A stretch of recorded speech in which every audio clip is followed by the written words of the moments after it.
20-year-old Elena Whitmore never imagined her father would sell her future to save his own skin. One phone call, one debt, one handshake with a man who controlled half the city's underworld, and suddenly her dreams of art school in Paris vanished, replaced by an engagement ring that felt more like a shackle. Adrian Volkov, 40 years old and ruthlessly powerful, now owned the contract to her life.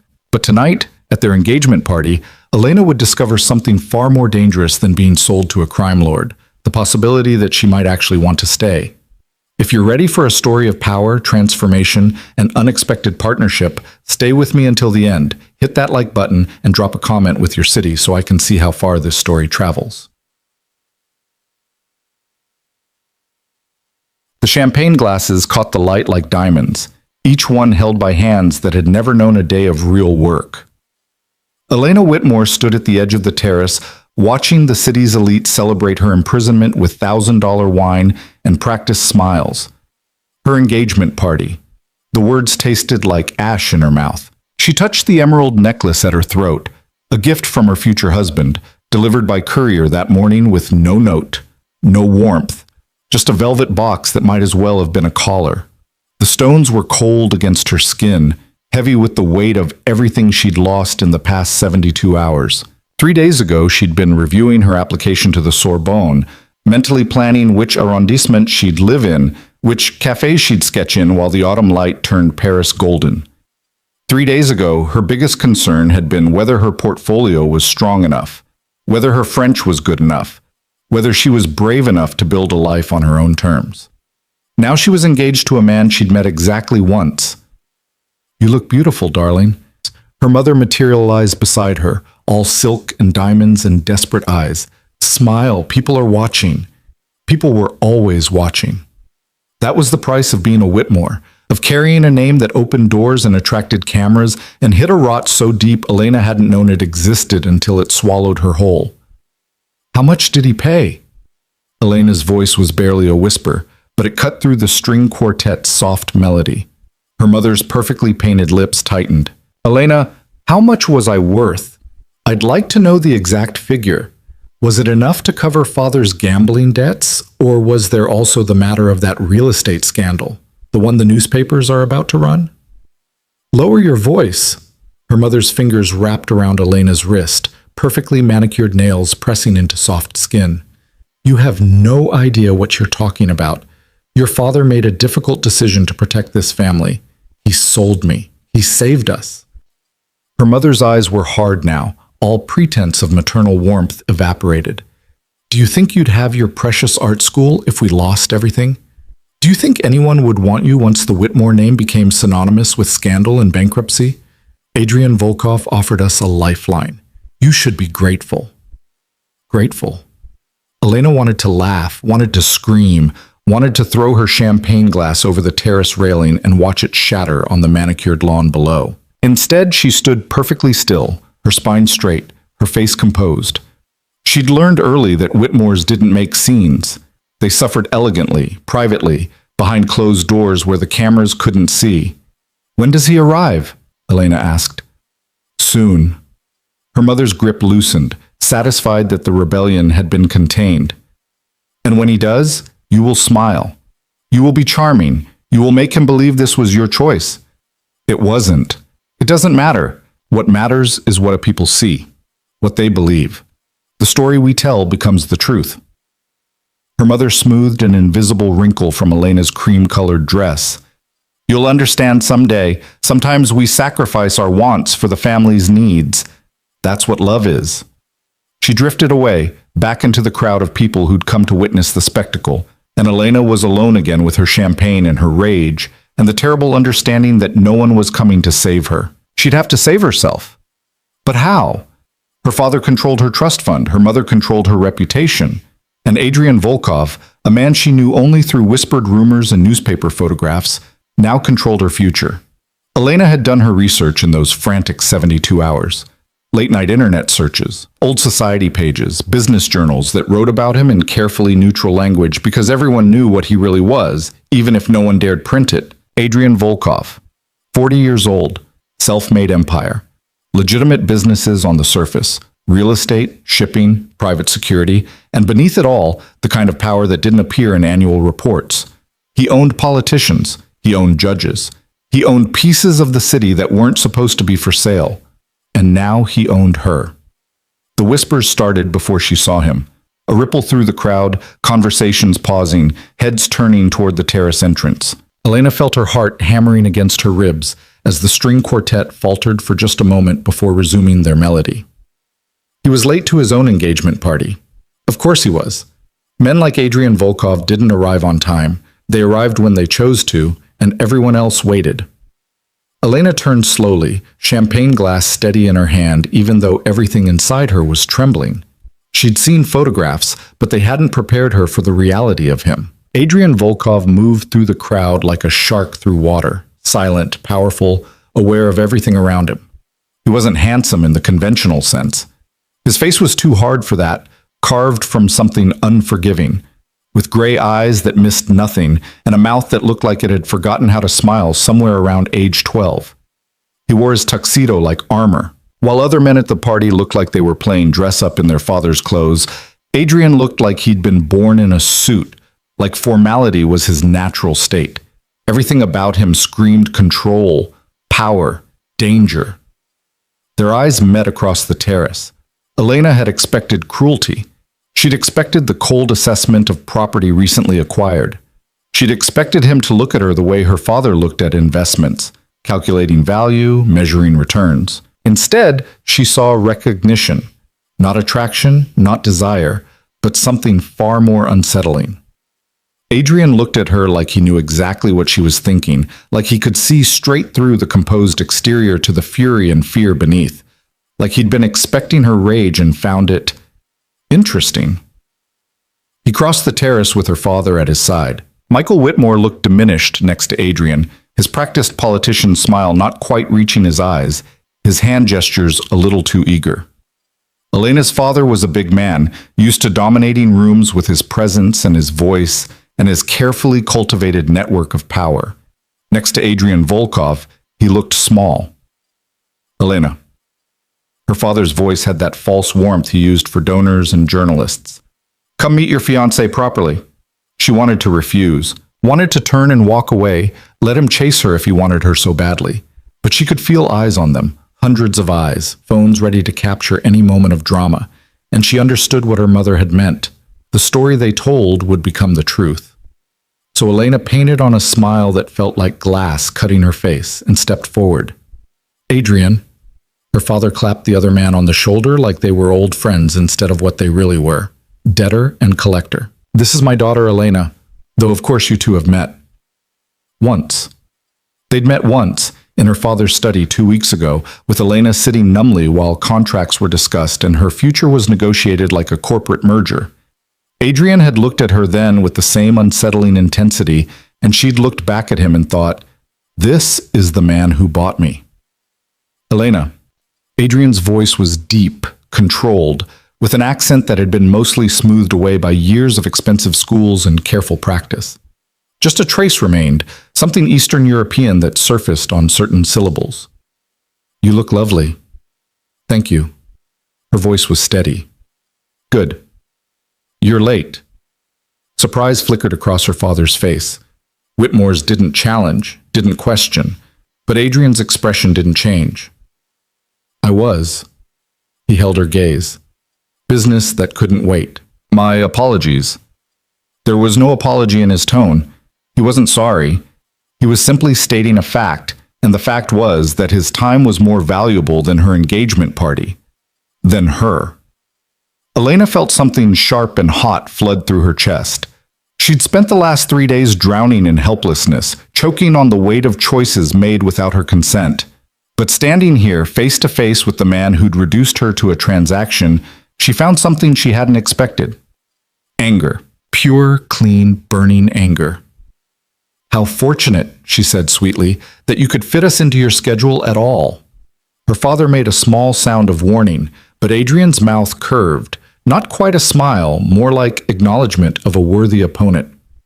Your father tells me you're interested in art. Adrian said it like he was making polite conversation at a dinner party, not discussing hobbies with the woman he'd essentially purchased. The Impressionists, specifically. I was planning to study in Paris, Elena kept her voice level. At the Sorbonne, before my plans changed. Plans change. Adrian accepted a champagne glass from a passing waiter without looking away from her. That's the nature of life. We adapt. Or we're forced to adapt. Is there a difference? Yes? Elena's fingers tightened on her glass. Choice. Something shifted in Adrian's eyes. Calculation, maybe, or assessment. He was trying to figure her out, she realized. Trying to understand what kind of wife he'd acquired. Docile or defiant. Broken or bent. Perhaps, Adrian said slowly, we should take a walk. The garden is lovely at night. It wasn't a suggestion. Her father was already nodding, already guiding them toward the terrace steps like a host ushering important guests to the best seats. The crowd parted, faces turning to watch the newly engaged couple take their first public stroll together. Performance. Everything was performance. Elena set down her champagne and took Adrian's offered arm. His sleeve was fine wool, expensive, and beneath it she could feel solid muscle. This was not a man who lived behind a desk. This was someone who'd built his empire with his own hands, who understood violence as intimately as he understood spreadsheets. They descended into the garden where paper lanterns cast everything in soft gold light. Behind them, the party continued, laughter and music and the clink of glasses. But here among the roses and sculpted hedges, they were almost alone. Almost. Elena knew there would be security watching, cameras hidden in the landscaping. Her father wouldn't have brought Adrian Volkov here without ensuring every moment was documented. Every word could be reviewed. Evidence, insurance, leverage. Your father is afraid of me, Adrian said it casually, like commenting on the weather. Elena glanced at him. Most people are, I imagine. But not you. Wasn't a question. Elena stopped walking, turned to face him directly. Should I be? That depends. Adrian studied her with those two observant eyes. What do you think I am? A criminal, she said it flatly. A man who deals in things that don't appear in annual reports. Someone powerful enough that my father was willing to trade his daughter to avoid your displeasure. And that makes you angry. Wouldn't you be? If your entire future was decided without your consent? If you woke up one day and discovered you'd been sold? I wouldn't have allowed myself to be sold. Adrian's voice was quiet, but absolute. I would have fought, run, disappeared. Easy to say when you're not a 20-year-old woman with no money, no resources, and a family whose reputation you've been raised to protect. Elena felt her composure cracking, anger bleeding through. Easy to say when you're the one buying, not being bought. You're right. Adrian's agreement startled her. It is easy for me to say. I built my power. You had yours stripped away. He paused. I'm sorry for that. Elena laughed, bitter and sharp. Are you? Sorry enough to release me from this arrangement? No. The honesty was somehow worse than a lie would have been. At least a lie would have pretended she mattered, that her wishes carried weight. This was just truth, brutal and clean. Why? Elena demanded. You could have anyone, women who would actually want to marry you, women who come from your world, who understand it. Why agree to this? Adrian was quiet for a moment, watching the lantern light play across the roses. When he spoke, his voice carried something she hadn't heard before. Not warmth exactly, but something close to respect. Your father came to me 6 weeks ago, desperate. The gambling debts were bad enough, but the real estate scandal, when that breaks, the Whitmore name will be worthless. He needed money immediately. He needed protection from the people he owed, and he needed someone powerful enough to make the story disappear. So you negotiated, Elena's voice was hollow, and I was part of the price. He offered you, Adrian corrected. I could have taken his businesses instead, his properties, his political connections, all of it. Why didn't you? Because I don't want a desperate, broken politician in my pocket. I want, he paused, choosing his words carefully, an alliance. Your family has legitimacy, connections that go back generations, access to circles I can't enter on my own, no matter how much money I have. And you, He turned to face her fully. You have something more valuable than any of that. What? Elena whispered. Intelligence. Fire. The ability to think clearly under pressure. Adrian's gaze was steady. In the past 72 hours, you could have fallen apart, could have run to the media, caused a scandal that would embarrass your family and complicate my life considerably. Instead, you researched me, learned everything publicly available about who I am and what I do. Attended this party with perfect composure. Even now, you're not crying or begging. You're negotiating. How did he know that? How did he know she'd spent 3 days searching his name, reading everything she could find, trying to understand the man who'd bought her future? I had to understand what I was facing, Elena said. Exactly. Adrian's mouth curved in something that was almost approval. You assessed the situation and gathered intelligence before making your move. That's what I do. That's how I survive this world. And it tells me you're stronger than your father knows, smarter than anyone in that party realizes. Strength doesn't matter when I'm trapped. You're not trapped. Adrian reached into his jacket and pulled out a folded document. Read this. Elena took it carefully, unfolding thick, expensive paper covered in dense legal text. She scanned the paragraphs, her pulse quickening as she understood what she was seeing. Protections. Financial guarantees, escape clauses. Section 12, Adrian said quietly, establishes a trust in your name. $10 million. Accessible only by you, regardless of our marriage status. Section 18 gives you full legal authority to dissolve the marriage at any time, for any reason, with no financial penalty. Section 23 prevents me from controlling where you live, what you study, or how you spend your time. Elena read the words again, certain she was missing something. This wasn't a marriage contract. This was insurance, Adrian said. I don't want a prisoner, Elena. I don't want someone who stays because they have no choice. This marriage gives your family protection and gives me legitimacy, but it only works if you're actually willing to be here. And if I'm not? Elena looked up at him. If I take this money and leave tomorrow, then you leave. Adrian's voice was absolute. I won't stop you, won't pursue you. You'll have your freedom and enough money to study wherever you want. Paris, Florence, anywhere. It was too good, too easy. Elena's mind raced, looking for the trap, the hidden clause, the way this kindness would become a weapon later. Why would you give me that power? Because power that's given is stronger than power that's taken. Adrian stepped closer, and Elena caught the scent of expensive cologne and something underneath it, gunpowder maybe, or just the sharp edge of danger. If you stay, I need to know it's because you chose it, because you see value in what we could build together. Otherwise, this is just another prison, and I already have enough of those. Elena's hands trembled slightly as she refolded the contract. Her mind was spinning, recalculating everything she thought she understood. You're not what I expected. The admission slipped out before she could stop it. Neither are you. Adrian's gaze held hers. I expected your father's daughter, polished and empty, trained to smile and stay quiet. Instead, I got someone who looks at me like they're planning where to hide the body. Despite everything, the fear, the anger, the sheer insanity of this situation, Elena felt her lips twitch. I haven't ruled it out. Good. Adrian's voice carried that almost approval again. I prefer partners who keep me honest. Partners. Elena tested the word. Is that what we'd be? If you stay, yes. I have enemies, Elena. Dangerous people who would love nothing more than to find a weakness they can exploit. Anyone close to me becomes a target. I won't lie to you about that. This life, my life, it's not safe, it's not simple, and it requires trust between people who have very good reasons not to trust anyone. You're asking me to trust you, Elena said slowly. But you bought me from my father like property. No, your father offered you as payment for protection I was already providing.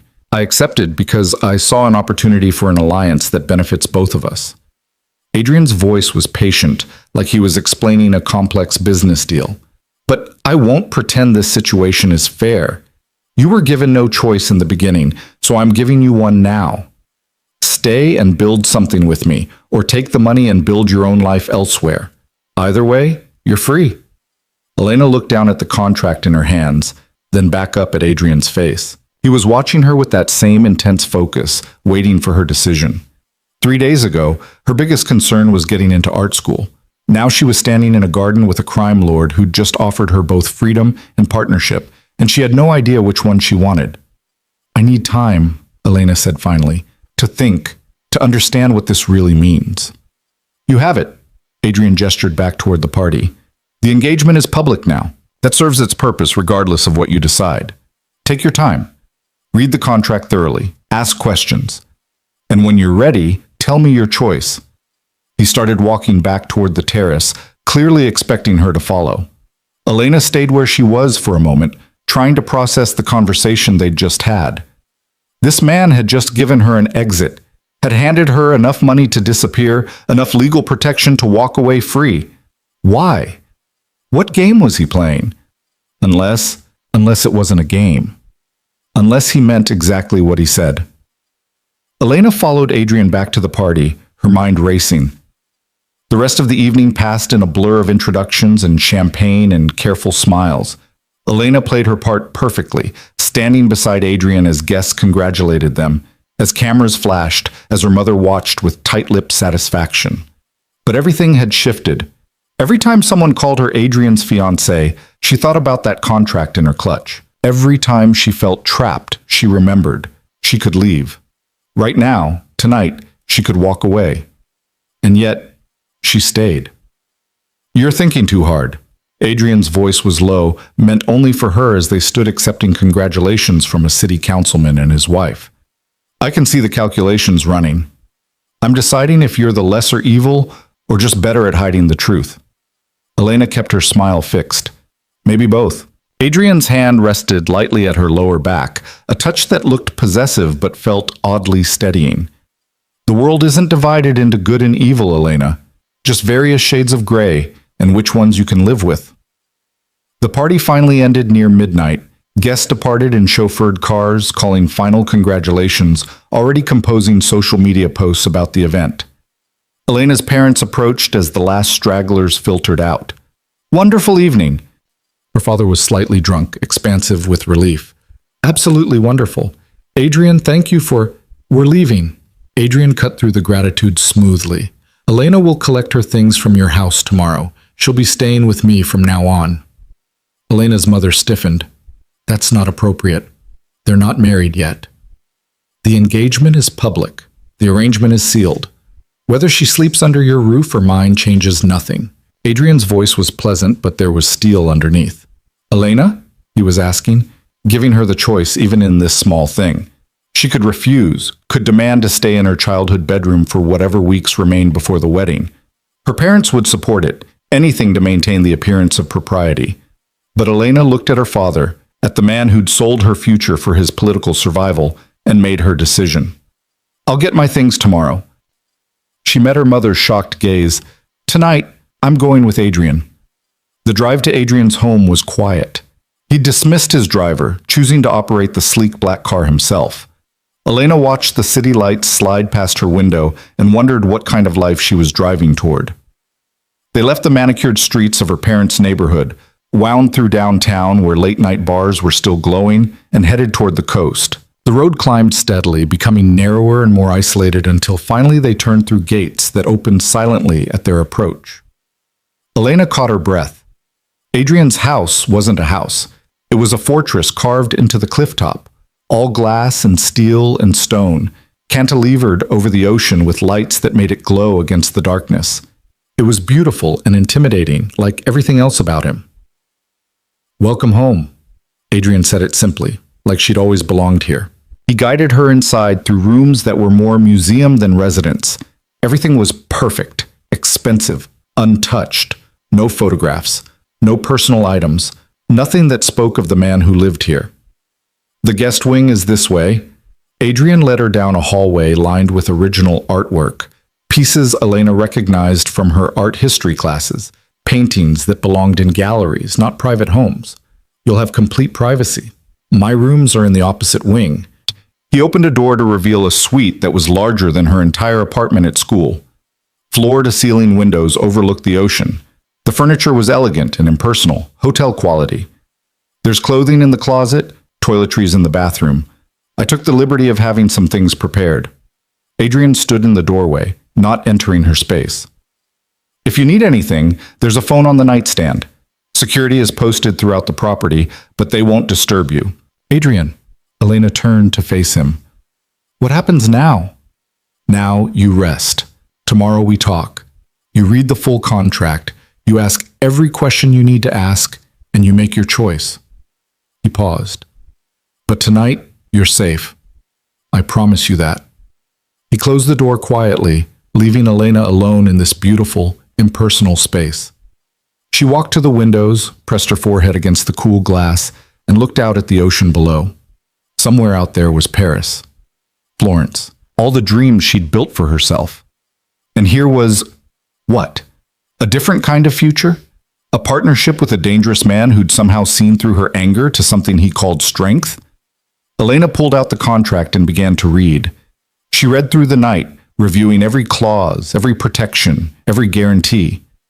As dawn began to paint the ocean pink and gold, she understood something her parents had never taught her. Power wasn't about control, it was about choice. And Adrian Volkov had just given her the only choice that mattered, the power to decide her own fate. The question was, what would she choose? Elena woke to the sound of waves crashing against cliffs and sunlight streaming through windows she'd forgotten to cover. For one disoriented moment, she thought she was back in her apartment near campus, that the past week had been nothing but a nightmare born of too much stress and too little sleep. Then she saw the ocean stretching to the horizon, the contract papers scattered across the bed where she'd finally fallen asleep reading them, and remembered. She was in Adrian Volkov's home, by choice, technically, though the word felt slippery and strange in her mind. A soft knock interrupted her thoughts. Miss Whitmore? A woman's voice, accented and professional. I've brought breakfast. May I enter? Elena pulled the silk robe she'd found in the closet tighter around herself. Yes. The door opened to reveal a woman in her 50s, dark hair pulled back in a neat bun, carrying a tray that smelled like coffee and fresh pastries. She moved with the quiet efficiency of someone who'd spent years in service, setting the tray on the table by the window without making a sound. I'm Irina. The woman's smile was warm, but her eyes were assessing, taking Elena's measure. I manage the household. Mr. Volkov asked me to ensure you have everything you need. Thank you. Elena sat down, suddenly aware of how hungry she was. She hadn't eaten at the party, too nervous to do more than hold a champagne glass. This looks wonderful. There's fruit, pastries, eggs if you prefer them, coffee and tea. Irina gestured to each item. Your belongings from your parents' house will arrive this afternoon. I prepared space in the closet, but if you need anything else... Irina, Elena interrupted gently. How long have you worked for Adrian? The older woman's expression shifted, becoming guarded. 15 years, miss. Then you know what he is, what he does. I know, Mr. Volkov is a good employer who pays well and protects those who work for him. Irina's voice was careful. I know he has given me and my family opportunities we would never have had otherwise. Beyond that, it's not my place to say. Loyalty. Even the household staff were loyal to him. Elena wondered what that said about Adrian, that he inspired such devotion from people who surely knew exactly what kind of empire they served. Where is he? Elena asked. His study. He has calls scheduled throughout the morning. Irina moved toward the door. He asked that you join him when you're ready. No rush. When Elena was alone again, she ate slowly, watching the ocean and trying to organize her thoughts. The contract had been real. Every protection, every escape clause, every guarantee exactly as Adrian had described. Her lawyer brain, the part of her that had been considering law school before settling on art, had searched for loopholes and found none. If she wanted to leave, she could. Today, tomorrow, any day. So why was she still here? Elena showered in the marble bathroom, dressed in the clothes that had been provided, expensive, perfectly her size, chosen by someone with excellent taste, and made her way through the house following Irina's directions. Adrian's study was at the far end of the main wing, behind a door that was slightly ajar. Elena could hear his voice before she saw him, speaking in rapid Russian to someone on the phone. She'd taken 2 years of Russian in high school, enough to catch fragments, something about shipping schedules and customs inspections and payments that needed to be expedited. She knocked softly. The Russian stopped mid-sentence. "Hold," Adrian said into the phone, then switched to English. "Come in." His study was the first room she'd seen that actually looked lived in. Books lined 2 walls, some in English, some in Russian, some in languages Elena didn't recognize. Papers covered the massive desk. Multiple computer monitors displayed various feeds, security cameras, stock tickers, news channels. A chess set sat on a side table, mid-game. Adrian stood by the window, phone still in hand, wearing dark slacks and a white shirt with the sleeves rolled up. He looked different in daylight, less like the polished threat from the party, and more like what he actually was, a man who'd built an empire through intelligence and ruthlessness. "I'll call back," he said into the phone in Russian, then ended the call. "You slept." Eventually, Elena closed the door behind her, after reading every word of that contract 3 times. And I have questions." Adrian gestured to the leather chairs facing his desk. "I expected you would. Coffee?" "Please." He poured from a French press on the sideboard, preparing it the way she took it without asking. Cream, no sugar. How did he know that? Had he researched her the same way she'd researched him? "First question." Elena accepted the cup. "The trust fund, $10 million. That's not just protection money, that's life-changing wealth. Why give me that much?" "Because anything less would keep you dependent." Adrian settled into the chair across from her. "I don't want you staying because you can't afford to leave. I want you staying because you see value in what we're building." "What are we building? You keep saying partnership, alliance, but what does that actually mean?" "It means you stop being decoration and start being essential." Adrian's gaze was direct. "Your family has connections I need. Society pages, charity boards, political fundraisers. That's a world I can't access on my own. My money can buy me into rooms, but it can't buy me legitimacy. You can provide that. So I'm a key to unlock doors." Elena's voice was flat. "You're that, but you're also intelligent, observant, and capable of thinking strategically under pressure. Those skills are rare, useful." He paused. "I have people who handle security, people who manage money, people who eliminate problems. What I don't have is someone who can navigate high society while understanding the reality beneath it. Someone who can sit at a charity gala and identify which politician is desperate, which businessman is vulnerable, which society wife knows more than she should." Elena felt something cold slide down her spine. "You want me to spy on my own world. I want you to see it clearly. The people you grew up with, they're not innocent, Elena. They're just better at hiding their corruption behind good manners and old money. Your father proved that. How many others at that party last night do you think are equally compromised? How many are one bad investment away from making the same deal your father made? And you'd offer them the same arrangement, find their weakness and exploit it? I'd offer them protection in exchange for access, same as I offered your father." Adrian's voice was matter of fact. "That's how power works. You find what people need and you become the only one who can provide it. Fear works, but desperation works better." Elena set down her coffee cup carefully. "You're describing a system built on blackmail and manipulation. I'm describing reality. The only difference between me and the men in expensive suits at your father's club is that I'm honest about what I am." Adrian leaned forward slightly. "Those men like to pretend they're civilized. They wear the right ties, give to the right charities, shake hands at the right fundraisers. But put them in a corner and they'll do exactly what your father did, sacrifice anything to save themselves. At least with me, you know where you stand." "And where do I stand?" "That depends on what you choose." Adrian's gray eyes held hers. "If you walk away, you stand outside all of this with enough money to build whatever life you want. If you stay, you stand beside me, equal partner in everything I do." "Everything?" Elena's voice was sharp, including the parts that aren't in annual reports, the violence and the threats and whatever else you do to maintain this empire. "Yes?" Adrian didn't flinch. "I won't lie to you about what this life involves.